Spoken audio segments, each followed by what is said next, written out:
की जय। श्री भागवतम भगवान की जय। उपस्थित समस्त भक्त वृंद की जय। निताई गौर प्रेमानंदे हरि हरि बोल। हरे कृष्ण। हरे कृष्ण। तो आप सभी को बहुत बहुत स्वागत है। नित्य प्रति की भांति भागवतम सत्संग चल रहा है भगवान कृपा से। किसी तरह का अवरोध नहीं हो रहा है, विशेष कृपा के माध्यम से ये देखने में आ रहा है। इस प्रकार नित्य प्रति कानों का आभूषण है। भागवतम कथा कानों का आभूषण। इस संसार में कानों का आभूषण सोना कुंडल पहनते हैं, ये भक्तों के कानों का आभूषण है भगवान की कथा, पीयूष कथा अमृत अमृत। वंदे अहम श्री गुरुत्पदकमलं श्री गुरुन् वैष्णवांश च श्रीरूपं साग्रजातं सहगण रघुनाथान्वितं तं सजीवं सावधूतं सावधूतं परिजन सहितं कृष्ण चैतन्य देवं श्री राधा कृष्ण पादान् सहगण ललिता श्री विशाखान्वितं च। हे कृष्ण करुणा सिंधु दीनबंधु जगतपते गोपेश गोपिका कांत राधा कांत नमस्तुते। तप्ति कांचन गौरांगी श्री राधे वृंदावनेश्वरी वृषभानुसुते देवी प्रणमामि हरि प्रिये। वाञ्छा कल्पतरुश्च कृपा सिन्धो एव च पतितानां पावनेभ्यो वैष्णव्यो नमो नमः। हरे कृष्णा कृष्णा कृष्णा हरे हरे, हरे राम राम राम हरे हरे।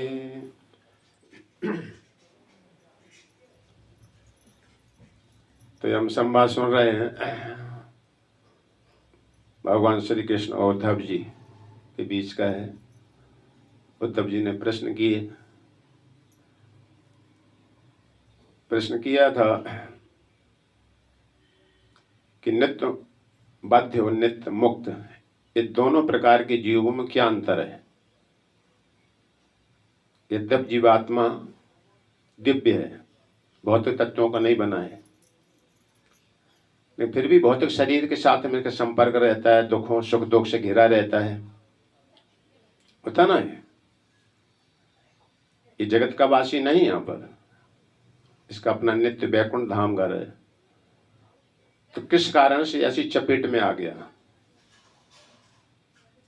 जो बराबर संसार चक्र में घूम रहा है, बराबर सुख दुख शरीर के माध्यम से ग्रहण करता है और फिर छोड़ के चल देता है, मृत्यु को प्राप्त होता है, बुढ़ापा के कष्टों को सहन करता है,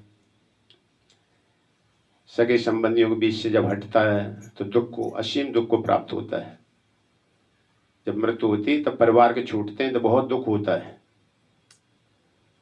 तो ये सारी समस्याएं इसके साथ में होती हैं, नित्यबद्ध के साथ में। ऐसा कहा जाता है नित्यबद्ध भी है और नित्य मुक्त भी है। तो जो नित्य मुक्त हैं उनमें क्या अंतर है, दोनों को क्या अंतर है दोनों में।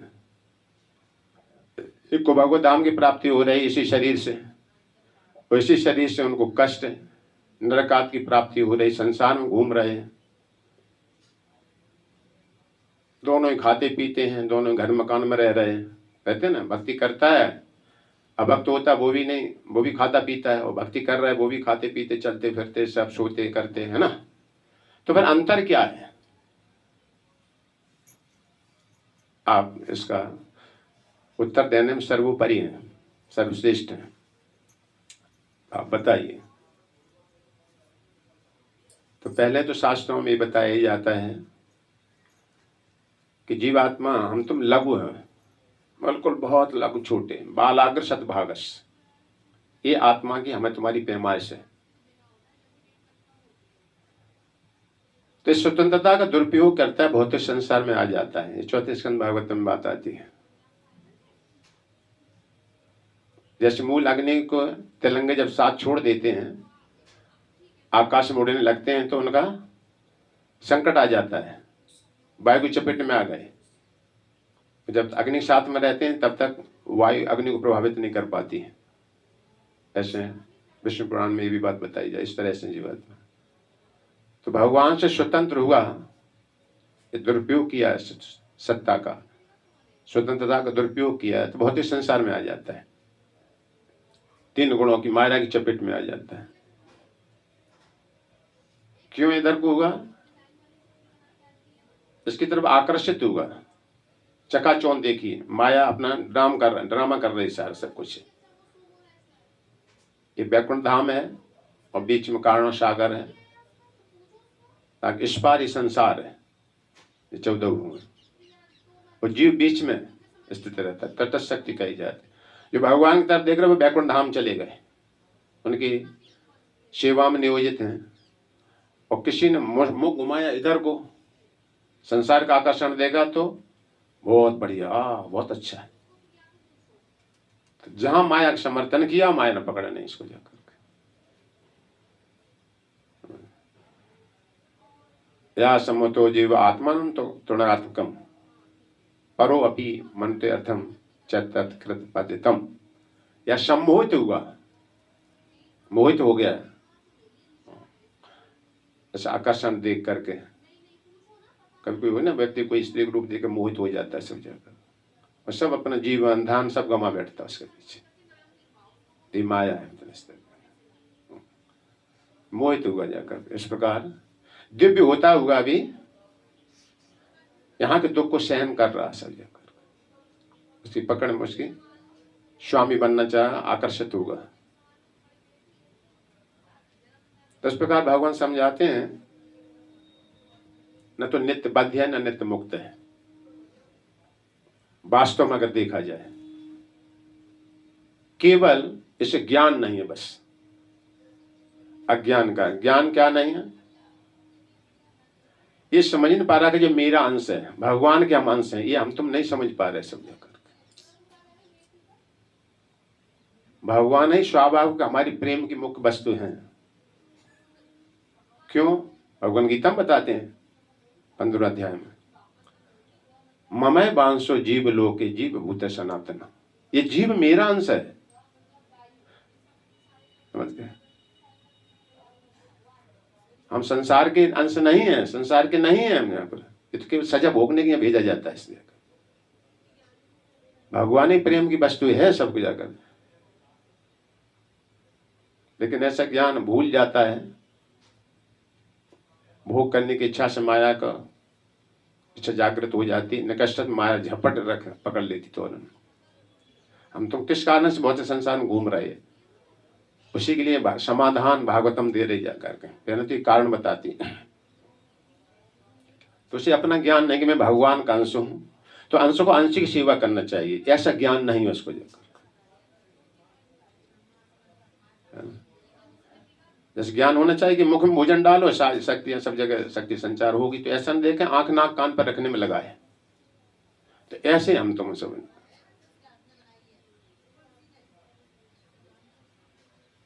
विद्या विद्या मम तनु, विद्या विद्या दोनों मेरी शक्तियां हैं। ज्ञान होने से मुक्त हो जाता है, उन्हें इन्हीं चीजों का ग्रहण करता है, इन्हीं से नरक आदमी घूमता रहता है। तो मेरा अंश है विद्या जानो हे बुद्धिमान, एक बंधन देने वाली, एक मोक्ष देने वाली है।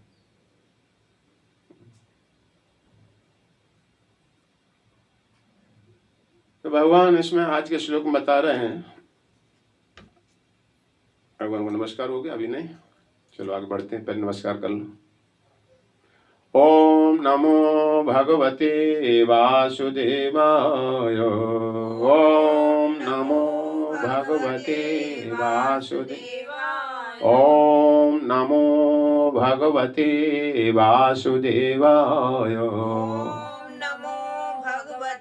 वासुदेवाय। नारायणं नमस्कृत्य नरं चैव नरोत्तमं देवीं सरस्वतीं व्यासं ततो जयमुदीरये।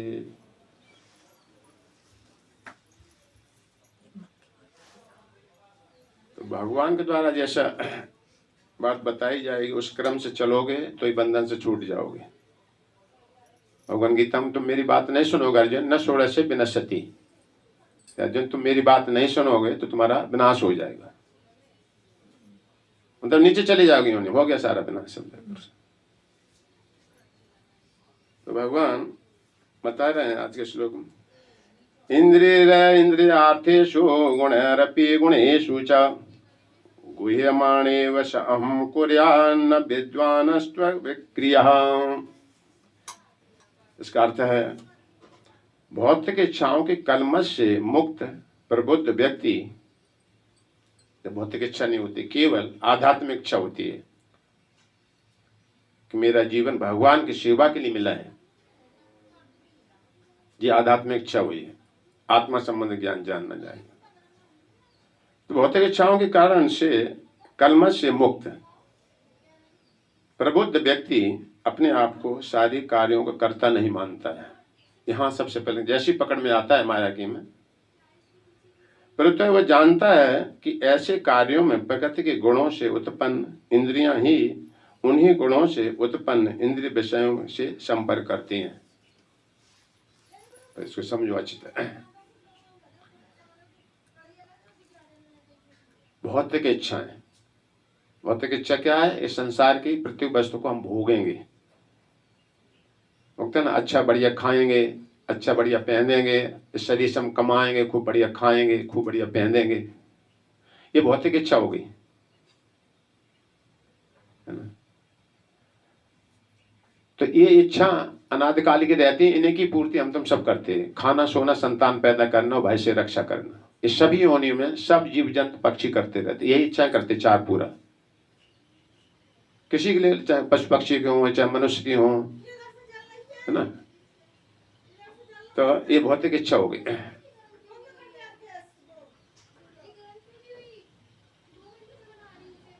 तो भौतिक इच्छा नहीं, आध्यात्मिक इच्छा, मैं भगवान को प्राप्त करूंगा इस मनुष्य शरीर में, इसलिए मैं शरीर भी पालूंगा अपना, शरीर साधन है ना। सोएंगे नहीं तो हम इस मार्ग में नहीं चल, शरीर नहीं सही स्वस्थ रहेगा, इसलिए सोना पड़ेगा, है ना। मना नहीं है, देखो वो भी सोता है, ये भी सोता है ना।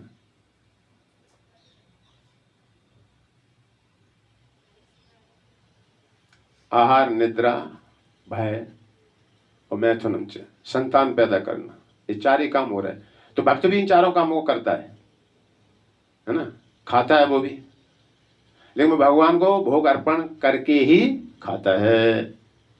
देखो चलते सब समझो किस तरह से हमारा इन्हीं चीजों से हम भगवान धाम जा सकते हैं।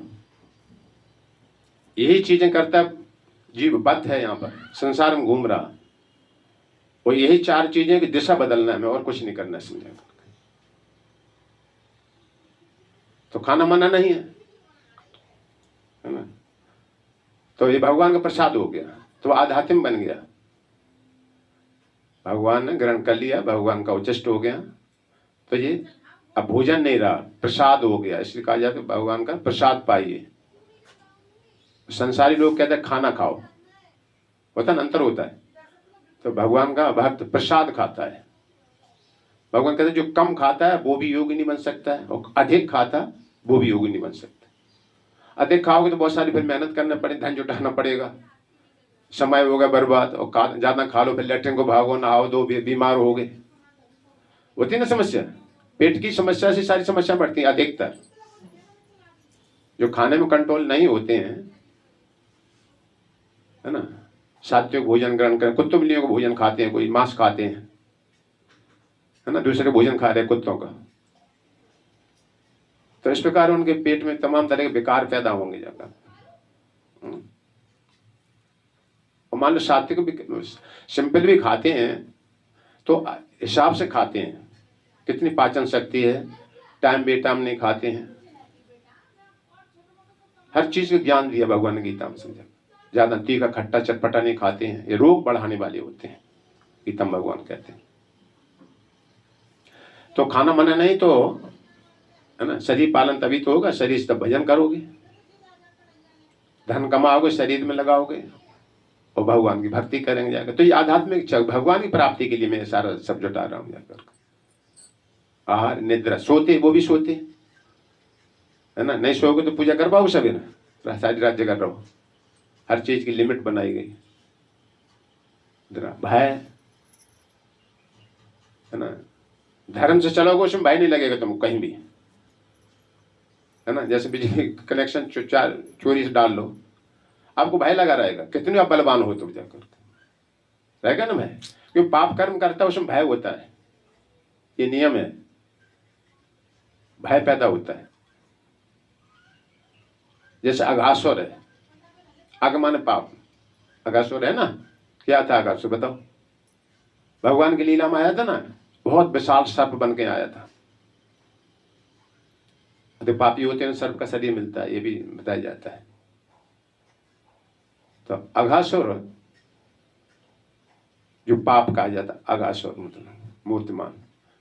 तो उसके जब भगवान ग्वाल बाल सब खेल रहे थे तो भगवान थोड़ा दूर थे, तो ग्वाल बाल ताली बजाते बजाते बजाते उन्होंने गुफा देखी कि तो कोई गुफा खेलने वाली है, उसके मुख में घुसने लगे। देखिए भागवत उठाइए, भगवान रोक रहे सबको, वहीं से आवाज लगा रहे दूर से, मत जाओ, मत करो, मत करो ऐसा। कभी भी आप पाप, ये परमात्मा रहते हैं, आप पाप कर्म करने जाना, कितना अकेले अकेले में पाप कर्म होते हैं अधिकतर। आपको भीतर से भय पैदा होगा जाकर के, ऐसा मत करो, ऐसा नहीं करो, कोई आ जाएगा पकड़ लेगा, क्या कहेगा, होगा ना होगा। ये भय पैदा करते हैं भगवान, मित्र सखा है तुमको, और नहीं मानो स्वतंत्रता फिर तुम्हारी है, तो फिर आ जाओ, फिर दंड भी मैं ही हूं, यमराज मैं ही हूं, दंड किसी के द्वारा मिलता वो मैं ही हूं जाकर के, उसके माध्यम से मैं आता हूं। तो रोकते हैं, मत जाओ, ऐसा मत करो। लेकिन वो भगवान पूर्ण निर्भर थे, इसलिए भगवान हमारी रक्षा करें। वो तो शुद्ध भक्त हैं, भगवान पर पूरे निर्भर हैं। तो भगवान फिर भीतर गए, उनकी रक्षा करी, अगासुर के मुख में घुस गए। तो वो इंतजार कर रहा था कृष्ण का। असली शत्रु तो कृष्ण है, अगासुर के कंस के द्वारा जो भेजा गया था। इन बच्चों को तो हमें ज्यादा मतलब नहीं है, लेकिन बच्चे पहले घुस गए उसमें। अब उन्होंने अपना पूरा जीवन कृष्ण के लिए समर्पण कर रखा था, है ना। यही भक्ति होती है, राखें कृष्ण, चाहे मारे चाहे राख, कुछ भी करें जाकर के, है ना। राखे कृष्ण तो मारे कौन, और मारे कृष्ण तो राखे कौन, ये महाप्रभु चैतन्य। लेकिन भगवान गए, अब उपाय भगवान ने सोचा, भगवान ज्ञानवान है। अगर बच्चे मुंह दबा दे सबका, तो सब भीतर पेट में है, सब मर जाएंगे सब जाकर बच्चे, है ना।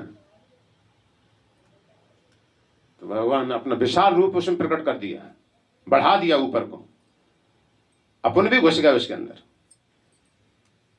किन बच्चों को लाए, अगर बच्चे खत्म हो गए तो घर पे जाएं, कैसे, क्या जवाब दिया जाएगा। भगवान घुस गए, भगवान ने अपना रूप बढ़ा दिया, इसी को भगवान कहा जाता है। जैसे बावन भगवान ने सारा रूप बढ़ा दिया, पहले 3 फुट के छोटे थे बावन भगवान, तो उसका अगासुर का मुंह फट गया। भगवान जब उसके मुख में प्रवेश कर गए, अपना विशाल रूप धारण कर दिया भगवान ने, मुंह फट गया, बड़ा अक्षर, अगासुर भी मर गया और बच्चे भी बच गए। आई बात समझ ना। इसलिए भगवान के शरण, भगवान ज्ञानवान है, भगवान रूपवान है, भगवान सर्वशक्तिमान है, भगवान वैराग्यवान है। जरासंध को मार के भगवान ने जरासंध के पुत्र सहदेव को राजा बना दिया। है संसार में कोई ऐसा? कोई लड़ता है इसलिए कि हम जब हड़पेंगे सब जाकर, हमने मारा, हम अपने लिए इसलिए हमने मारा, हम लेंगे प्रॉपर्टी सारी। भगवान वैराग्यवान कहे जाते हैं। अधर्म को हटाया और उसके पुत्र सहदेव को राजा बनाया भगवान ने। रावण को मार के विभीषण को राजा बनाया, बाली को खत्म करके सुग्रीव को राजा बनाया। ये भगवान का वैराग्य है। अरे बस कंस को मार के कंस के पिता उग्रसेन को राजा बनाया भगवान ने। विनाशा च दुष्कृताम। तो ऐसी भगवान की विशेषता है, हम उनके दास हैं, उनके हम शरणागत हैं। तो आहार निद्रा भय, तो हम तो में भय क्या होना चाहिए? आत्मा तो निर्भय है, काल का प्रभाव नहीं पड़ता है। हम ऐसे अनर्थ काम नहीं करें जो भगवान से हम छूट जाएं, अधर्म को नहीं अपनाएंगे। ये भय भक्तों को भय होता है ना। भय मार्ग से नहीं चलोगे, भक्ति में लेट हो जाए, अधिक सोते रहेंगे तो लेट हो जाएंगे समय, तो भय है ना। तो भय भक्ति में सहायक हो रहा है। अरे वैसे जैसे यशोदा जी भय होता था, किस तरह का? अगर श्री कृष्ण ने माखन नहीं सही पे निकालेंगे, हाँ, तो भूखे रह सकते हैं। ये दूध गर्म नहीं सही समय पर करेंगे तो श्री कृष्ण भूखे रह सकते हैं। तो भय है ना, ये भक्ति में सहायक होता है। आहार निद्रा भय मैथुनम च, और संतान पैदा करना है ना। संतान हम पैदा करेंगे, इनको भगवान के धर्म मार्ग में लगाऊंगा, मैं स्वयं आचरण करके दिखाऊंगी अपने पुत्र को, तभी पुत्र भक्ति करता है। शेष पुरुष जैसा आचरण करते हैं, प्रजा वैसे अनुसरण करती है। प्रभुपाद कहते थे, हमारे पिताजी सवेरे ब्रह्मोस में घंटी बजाते थे, भगवान की पूजा करते थे, मैं सुनता रहता था, मैं भी खड़ा हो जाता था। तो ये गुण आता है उसमें, बच्चों में पीछे परंपरा सीखती है सब जाकर। और माँ बेटे माँ बाप सोते रहे 7-7 बजे तक, पुत्र कहाँ से जगेंगे? जगह वो और ज्यादा 8-9 बजे तक जगेंगे। अपनों का हुआ पतन से होगा, उनका भी सब ले मरे सब जाकर। तो इस तरह का भक्ति में आगे बढ़ने के लिए हम अधर्म मार्ग नहीं चलूंगा, बहुत अधम गति को प्राप्त होता है, ये भय है। इसलिए धर्म को नहीं छोड़ूंगा जाकर, धर्म पे चलूंगा जाकर। घर मकान नहीं बनाए तो वर्षा आ जाएगी, कैसे भगवान का भजन कर पाएंगे? इसलिए भय, मकान बनाऊंगा। अरे भय तो सबको ही होता है। तो आज के समय तो भौतिक इच्छा नहीं होना चाहिए, आध्यात्मिक इच्छा होना चाहिए, भगवत प्राप्ति की इच्छा होना चाहिए। ये आध्यात्मिक इच्छा हो गई तो इसमें प्रबुद्ध रहता है, कलमश से मुक्त रहता है व्यक्ति। क्योंकि नाम कीर्तन का आश्रय लिए, कलिर्दोष निधे राजन अस्ति को महान गुणान कीर्तनाद देव कृष्णस्य। जिस घर में कृष्ण का कीर्तन होता है वहां कभी अकाल मृत्यु नहीं मरता कोई। ये कलयुग का प्रभाव है। प्रायण अल्पायुषु, आयु कम कर देता जाकर, और अधिक सोते उनकी आयु कम हो ही जाती जाकर।